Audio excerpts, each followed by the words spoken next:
지난 한 주간도 폭염으로 고생하셨죠? 예, 우리 교회 안에 있으면 시원합니다. 에어컨 바람 시원하게 있습니다.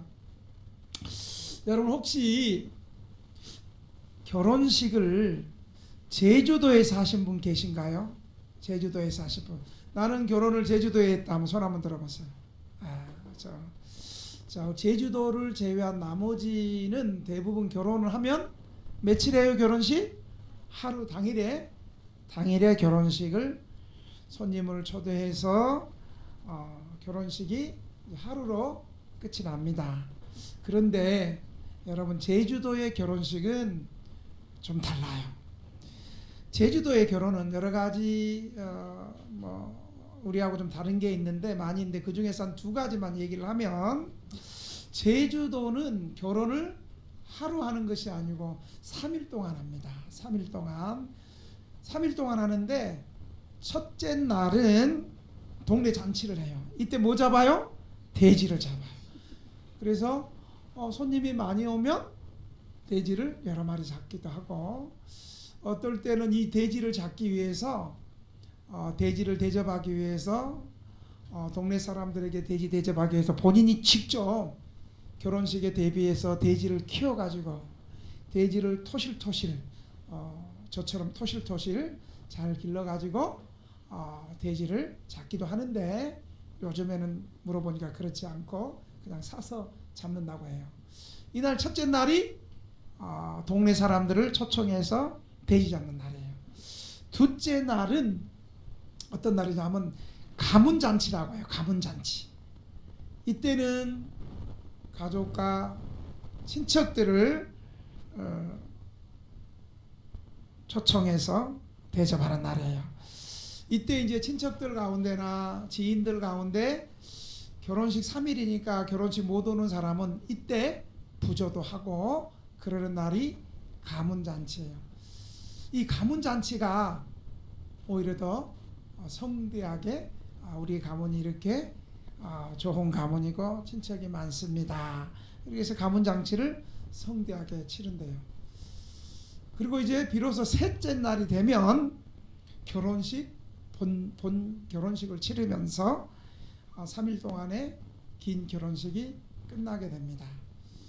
이것으로 끝나는 것이 아니고 이 제주도의 결혼식의 또 특이한 점은 신랑 신부 외에 부신랑 부신부라는 제도가 있어요.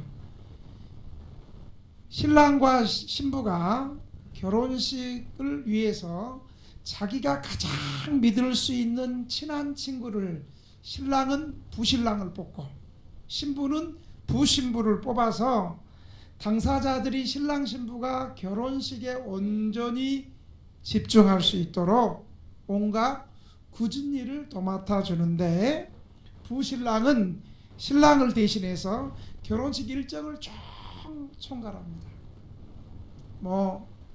축의금 받는 것부터 시작해서 모든 결혼식 왔다 갔다 하는 일들을 다 결혼을 도맡아서 합니다. 그리고 예식이 끝나도 부신랑과 부신부의 일은 끝난 것이 아니라 이제 신랑 친구들 신부 친구들 뒤풀이 할 때도 이 부신랑 부신부가 다 신랑 친구들 다 건네서 같이 뒤풀이를 합니다.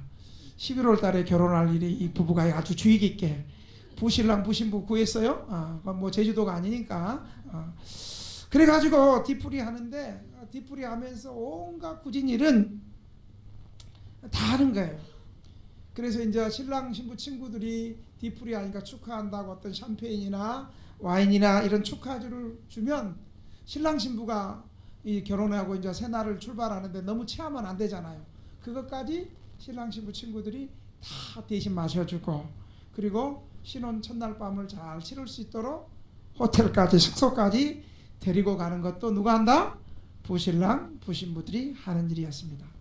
결국 제주도의 이 결혼식에 있어서 부신랑 부신부는 굉장히 중요해서 신랑 신부가 식을 치르고 인사를 하고 뒤풀이까지 하는 사이에 온갖 고생 잡일 이런 고생은 다 도맡아서 하고 힘든 일도 함께해서인지 가끔 부신랑과 부신부들이 눈이 맞아 결혼하는 경우도 있다고 합니다. 우리 청년들 가운데 아직 결혼 안 한 분들은 누가 결혼하면 부신랑 부신부를 맡아가지고 그걸 좀 도와주면 아마 결혼이 좀 쉽게 될 것 같아요. 여러분, 오늘 본문에 이스라엘 팔레스타인의 결혼식도 제주도 결혼식보다 좀 비슷한데 더 길어요. 팔레스타인은. 오늘 본문에 나오는 대로 이 팔레스타인의 이스라엘의 결혼식은 예수님 당시뿐만 아니라 지금도 실제로 이루어지고 있습니다. 세계 테마 여행을 이렇게 봤더니 중동에서, 이스라엘에서 팔레스타인에서 하는 결혼식을 봤더니 이 팔레스타인에서 하는 결혼식은 대단한 경사입니다. 이 결혼식에 온 마을 사람들이 축하하고 온 마을 사람들이 출동해서 신혼부부를 새 가정으로 보내는데 도중에 많은 사람들에게 축복을 받도록 긴 행렬이 이렇게 이루어지고 있습니다. 유대인들은 율법 연구하고 특별히 랍비들이 율법 연구하는데 이 랍비들에게도 특별히 결혼식 때 결혼잔치의 기쁨에 같이 참여하고 축하하고 또 그 새 가정을 축복하기 위해서 랍비들이 하는 일이 뭐예요? 밥은 굶을 줄 알면 그들은 율법 연구하거든요. 이때 결혼식에는 율법 연구도 잠시 제껴두어 결혼식에 참여할 정도로 결혼식은 이스라엘에서 팔레스타인 지역 중동 지역에서 최고의 경사들을 누리고 함께 축복하는 그런 날이었습니다. 오늘 우리가 읽었던 이 얘기의 요점은 유대인의 결혼 관습이 하루로 끝나고 있는 우리하고는 너무너무 다르다는 것이에요. 팔레스타인에서 한 쌍의 남녀가 결혼하면 신혼여행을 바로 떠나는 것이 아니라 집에서 그대로 일주일 동안 머무면서 자기의 집을 개방하면서 결혼 준비가 시작되고 결혼식 시작되는 거예요. 이들의 생애에서 가장 즐거울 때가 바로 이 결혼을 준비하고 결혼하는 날이에요. 그래서 일주일 동안, 제주도는 겨우 3일 축제하는데 이 이스라엘은 일주일 동안 결혼 축제를 하고 그때는 신랑 신부가 선택한 친구들이 결혼식에 참여를 합니다. 오늘 본문에 보니까 어리석은 처녀들이 참석하지 못한 것은 결혼식뿐만 아니라 이 즐거운 한 주간의 축제에 참여하지 못했는데 그것은 그들이 이 결혼식 준비를 하고 있지 않았기 때문입니다. 이 미련한 처녀들이 참석하지 못했던 이 얘기는 그들의 실제 생활에서 있었던 얘기예요. 신부 친구들이 해야 될 일은 신랑이 올 때까지 언제 올 줄 모르는 그 신랑을 준비하고 대기하고 있어야 했습니다. 그래서 이 결혼잔치가 우리는 결혼 언제 합니다 공고를 하는데 거기는 한 일주일 동안 언제 할지 몰라. 하긴 해.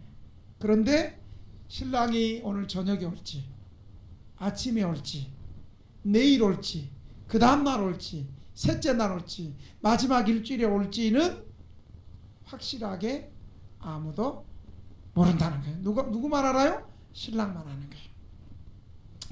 이 이스라엘의 결혼식도 중요한 특징이 한 몇 가지가 있는데 첫째는 이 신랑이 언제 오냐면 신부 친구들이 방심할 틈을 타서 결혼식을 행한다는 거예요. 그러니까 신랑은 예고하지 않고 예기치 않게 온다는 거예요. 오늘 본문의 6절에도 때로는 밤중에 올 때가 있습니다. 그리고 신랑이 올 때는 신랑이 오는 것을 널리 알리기 위해서 준비하는 사람이 신랑의 길을 따라오면서 이렇게 외칩니다. 6절의 말씀대로 보라 신랑이 오신다 라고 결혼식을 신랑이 오는 길을 외치는 사람을 보냈습니다.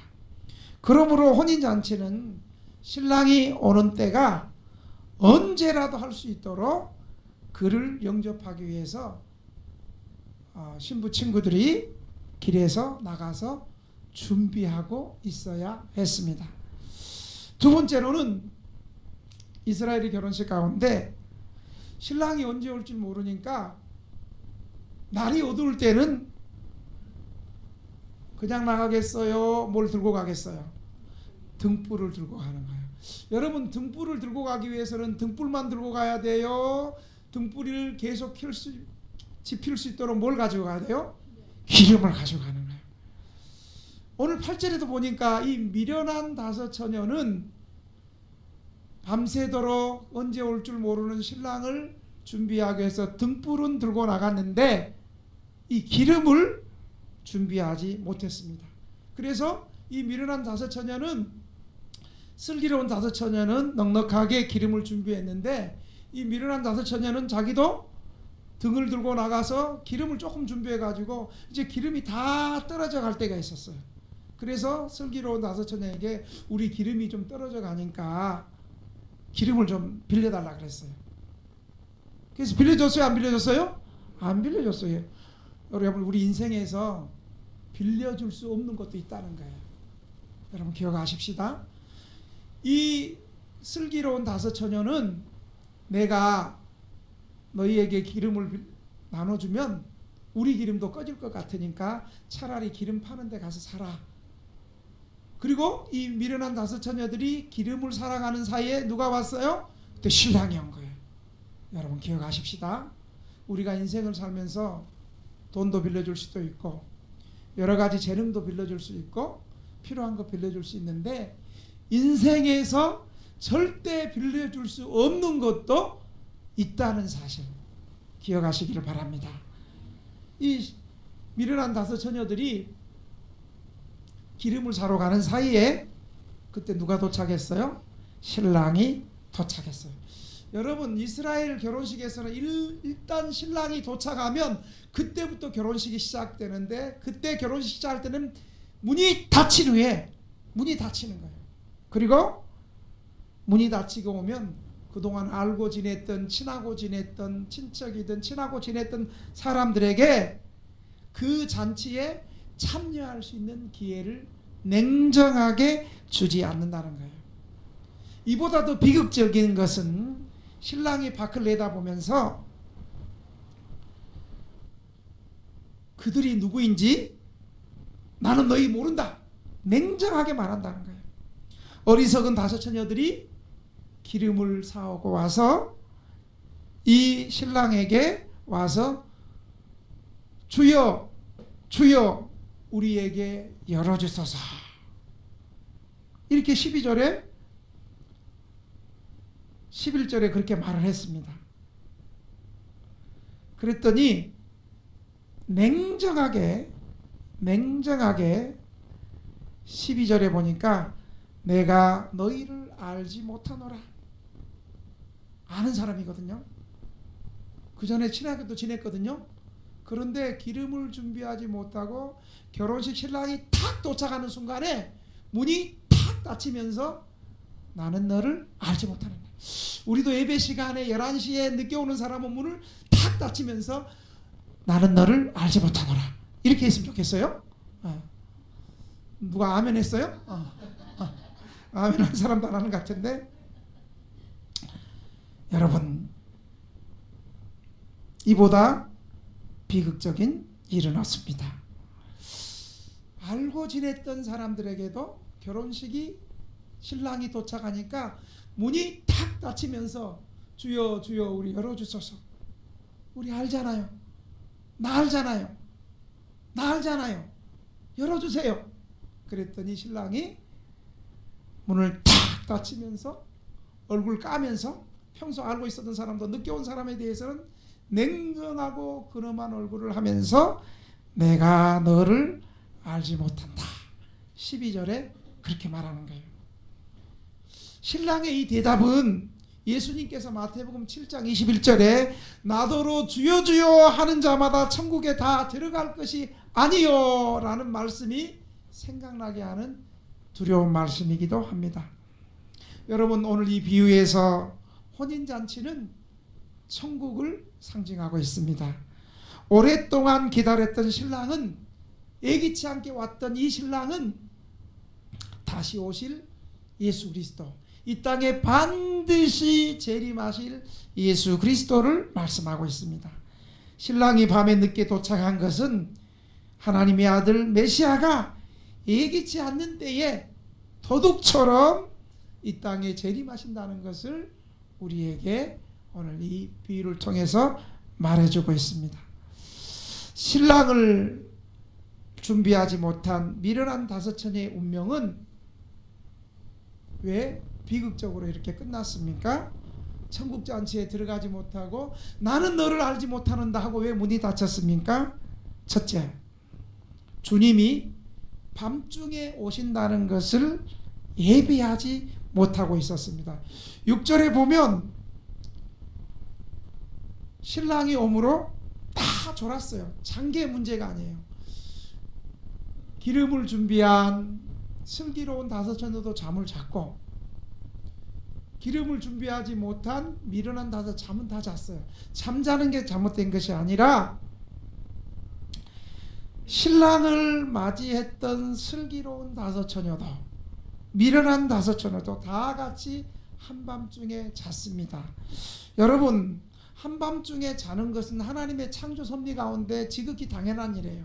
하나님은 이 세상을 창조할 때 낮을 창조하시고 낮에는 열심히 일하게 하고 밤이 되면 우리의 연약한 육체가 잠을 자도록 하나님이 그렇게 창조 섭리 가운데 그렇게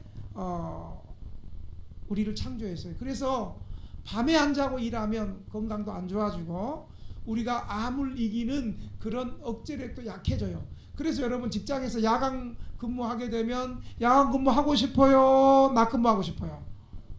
우리 교인들은 착해. 또 어떤 사람 또 야간 근무요 또 이렇게 말하는 사람이 있는데, 야간 근무하면 몸도 축나고 몸이 안 좋아져요. 그래서 야간 근무는 낮 근무보다 수당이 더 많아요? 1.5배 더 줘요? 그냥 주는 게는 그 해자 옮기시기 바랍니다. 1.5배 더 야간 근무가 더 많은 거예요. 한밤중에 잠을 자는 것은 우리의 건강을 위해서 또 하나님의 창조 섭리예요. 그런데 예수님이 밤에 오셨어요. 이 밤. 여러분, 여기서 이 밤은 단순히 날이 어두운 밤을 말하는 것만이 아니라 인생의 어두운 밤을 말하는 거예요. 인생의 어두운 밤. 여러분은 지금 어떻게 살아가고 있습니까? 인생의 어두운 밤을 맞이하고 살아가고 있습니까? 이 인생의 어두운 밤은 제약이 가득한 밤, 제약이 땅에 가득한 시대, 또는 환란이 극한 위험한 시기를 가리키는 밤을 비유하고 있습니다. 주님은 언제 오시냐? 많은 사람들이 제약에 가득 차서 주님의 말씀을 기억하지 못하고 세상에 취하여 있을 때 그 밤에 주님이 재림하신다는 사실을 여러분 기억하시기 바랍니다. 또한 주님이 언제 또 오시냐? 환난과 핍박이 가득하여 많은 사람들이 주님을 부인하고 교회 안에 신앙생활 잘하던 사람도 믿음을 배반하고 배교하는 그 시간에 주님이 재림하신다는 사실을 여러분 기억하시기 바랍니다. 또 언제 주님이 재림하시냐? 설교하는데 맨 앞에 졸고 있는 사람들 그때, 아멘 안 하는 그때, 저 맨 뒤에서 강사 째려보고 있는 그때에 우리 예수님 다시 오신다는 사실을 믿으시기 바랍니다. 그러므로 잠을 자더라도, 오늘 본문에 비해서 다 잠을 잤어요. 잠을 자더라도 다시 오실 주님을 기억하고 준비하고 있어야 되는 겁니다. 신랑이 밤에 늦게 도착한 것은 바로 재림하실 예수님이 예기치 않게 도둑처럼 오신다는 것을 가르치고 있습니다. 그래서 이 비유의 결론 13절은 이렇게 말하고 있습니다. 한번 따라합시다. 그러므로 깨어있으라. 너희는 그날과 그때를 알지 못하느니라. 사랑하는 성도 여러분, 저와 여러분은 인생의 어두운 밤을 보내고 있습니까? 주님의 재림이 가까움을 깨닫고 우리 믿음의 고삐를 조이고 예수 믿기 전에 과거의 구습을 끊어버리고 예기치 않을 때 우리 주님이 오실 주님을 예비하고 준비하는 저와 여러분이 되시기를 주님의 이름으로 축원합니다.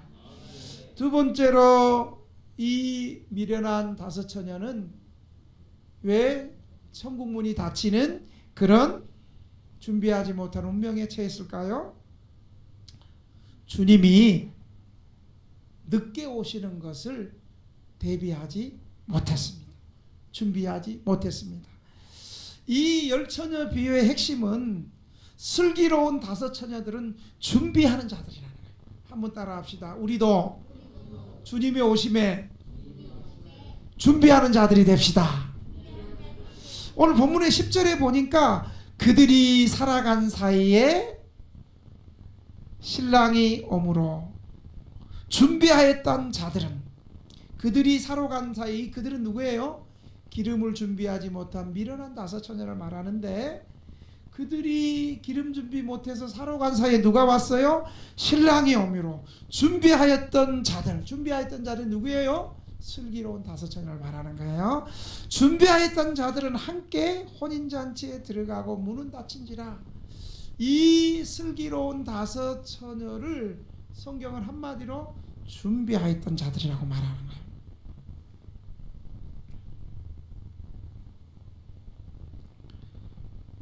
미련한 다섯 처녀와 달리 슬기로운 다섯 처녀들이 무엇을 준비했습니까? 무엇을 예비했습니까? 신랑을 예비했습니까? 그렇지 않습니다. 미련한 다섯 처녀들도 역시 신랑이 오신다는 거 알고 신랑이 도착하기를 간절히 기다렸습니다.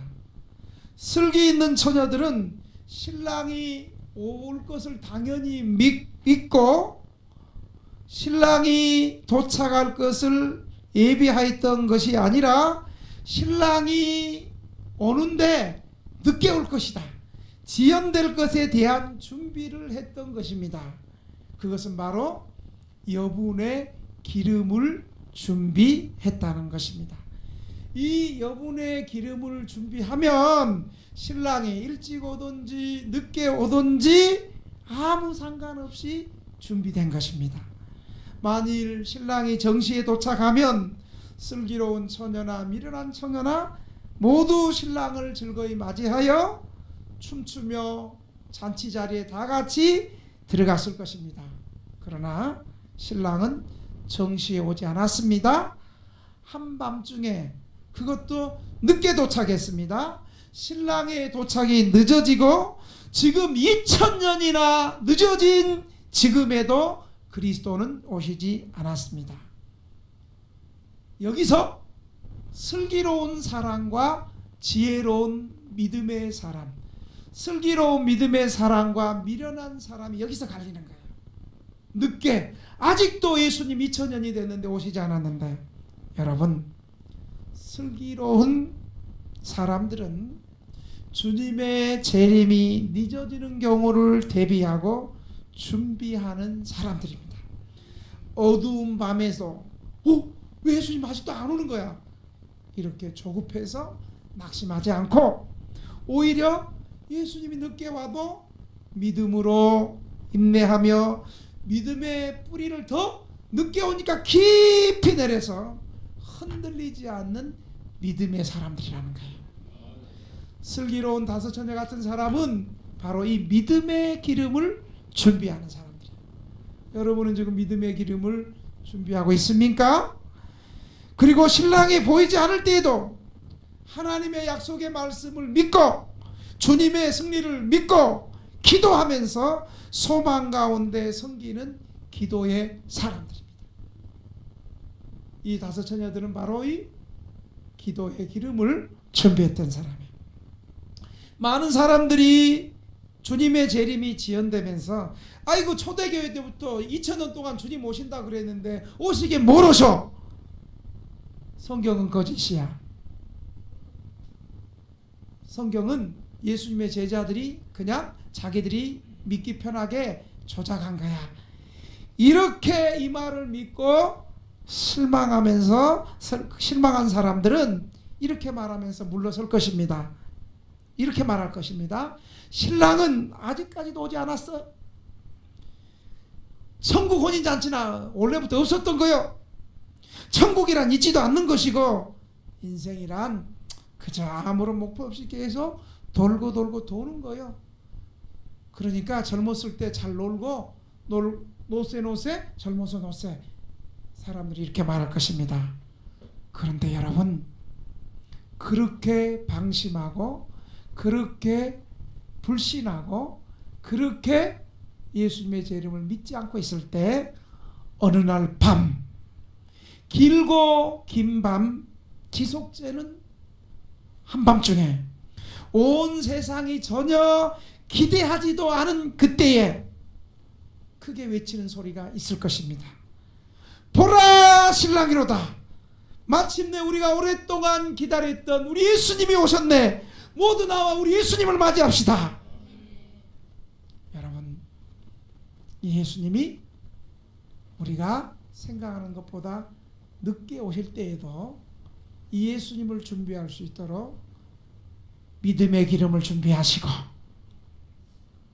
기도의 기름을 준비하시고 감사의 기름을 준비하시고 소망의 기름을 준비하시고 선행의 기름을 준비하시기를 바랍니다. 마지막으로 이 기름은 아무리 많이 준비해도 충분하다고 말할 수 없습니다.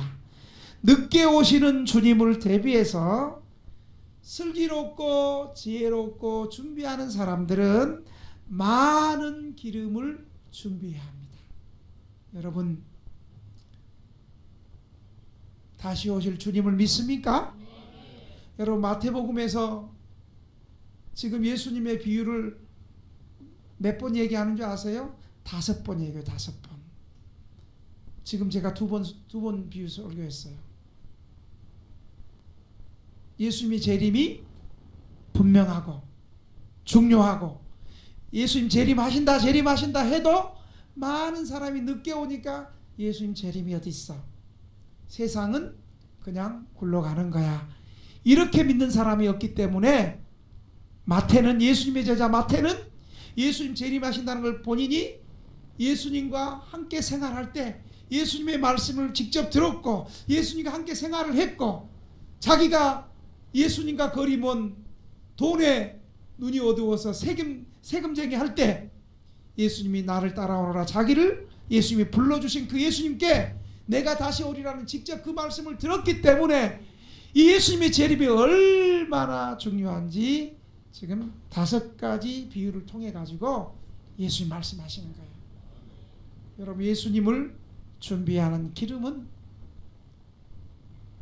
적어야 되겠어요? 많아야 되겠어요? 많으면 많을수록 좋다는 거예요.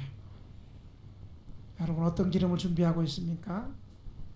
예수님의 재림을 믿는 믿음의 기름이 준비되어 있습니까? 누가 뭐라 해도 하나님의 말씀을 붙드는 말씀의 기름이 준비되어 있습니까? 그리고 흔들리지 않는 기도의 기름이 준비되어 있습니까? 그리고 지금 오시지 않다 할지라도 감사하며 기다리는 감사의 기름이 준비되어 있습니까? 언제 오실 줄 모르지만 천국을 믿는 이 세상에 소망을 두지 않고 예수님께 천국에 소망을 두는 소망의 기름을 준비하고 있습니까? 그리고 기다리는 가운데 가난하고 병들고 연약한 사람, 옥에 갇힌 사람, 헐벗은 사람, 배고픈 사람, 가난한 사람을 돌보는 선행의 기름을 준비하고 있습니까? 혹시 이 주님을 준비하는데 주일만 한 번 나와서 주일만 준비하십니까? 주일뿐만 아니라 평일에도 준비하고 평일뿐만 아니라 아침에도 준비하고 저녁에 오실 줄 모르는 저녁에도 준비하고 주야로 준비해야 하는 것입니다. 이렇게 기름이 많이 선행의 기름, 믿음의 기름, 말씀의 기름, 기도의 기름, 아멘 할 때까지 감사의 기름, 구제의 기름, 헌신의 기름. 너무 아멘을 잘해서 그만해야 될 것 같아. 이 기름이 주일만이 아니라 평일에도, 오전에도, 저녁에도 이렇게 많이 준비될 때 우리는 상황이 어떠하든지 사람이 어떠한들 낙심하지 않고 인내할 수 있고 기쁨으로, 감사함으로, 신실함으로, 충성함으로 주님의 재림을 사모하며 살아갈 수 있다는 사실을 믿으시기 바랍니다. 이제 말씀을 마치겠습니다. 사랑하는 등대교회 성도 여러분, 오늘 함께 예배드리는 성도 여러분, 주님의 재림을 준비하고 있습니까? 세상이 너무 좋아서, 딱 놀기 좋고 즐기기 너무 좋아서 주님의 재림을 세상에 치여서 생각조차 안 하고 있습니까? 아니면 사는 게 너무 힘들어서, 너무 가난하고 너무 병들고 몸이 아프고 지긋지긋해서 이렇게 살다 죽으면 되지 라고 가난 때문에 주님의 재림을 준비하지 못하고 있지 않습니까? 그러나 우리가 가난해도 부유해도 우리 주님은 변함없이, 저렇게 늦게라도 변함없이 주님은 오신다는 사실을 여러분 믿으시기 바랍니다. 이 기름을 많이 준비하는 우리 등대교회 성도들 다 되시기를 주님의 이름으로 축원합니다. 오늘 이 말씀을 생각하면서 주님 오시는 거 준비하게 해 주시옵소서. 인생의 밤중에 오신다. 인생의 밤중은 어떤 때입니까? 세상에 취해서, 그리고 핍박이 너무 많아서 믿음을 부인하고 배반하는 그 인생의 밤에 온다 할지라도 우리는 주님을 준비해야 됩니다. 그리고 예수님이 늦게 오신다 할지라도 기름을 준비하고 믿음으로, 말씀으로, 기도로, 감사함으로, 선행과 헌신함으로 우리는 주님을 준비하는 성도들이 되게 하여 주옵소서. 그리고 기름은 아무리 많이 준비해도 충분하다고 할 수 없으니까 많은 기름을 주일에도, 평일에도, 아침에도, 저녁에도 준비하는 우리 성도들 되게 하여 주옵소서. 주님 한번 부르고 우리 3분만 기도합시다. 주여